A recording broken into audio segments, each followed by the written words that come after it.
C'est une lésion. Et la petite tache verte qui est au milieu de la plus grosse tache bleue sur la carte, c'est une île. Ah, j'espérais quelque chose d'un peu plus original. Tu n'aurais pas parlé à la patiente avant de préciser le diagnostic? Elle est médecin?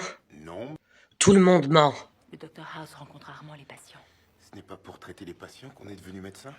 Non, c'est pour traiter les maladies qu'on est devenu médecin. Traiter les patients, ce qui rend la plupart de nos confrères malheureux. Vous essayez d'éliminer la compassion de la pratique de la médecine? Si on ne leur parle pas, ils peuvent pas nous mentir, et réciproquement. La compassion est surévaluée.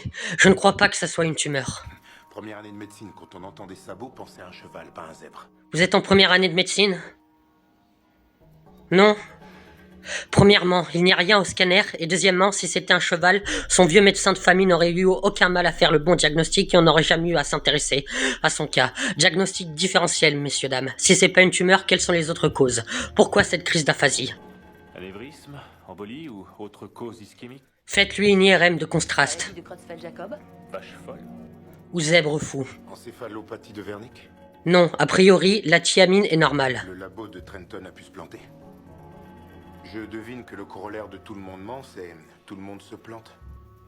Refaites un bilan sanguin, et programmez-la pour une IRM le plus vite possible, tâchant de savoir à quel genre de zèbre on a affaire.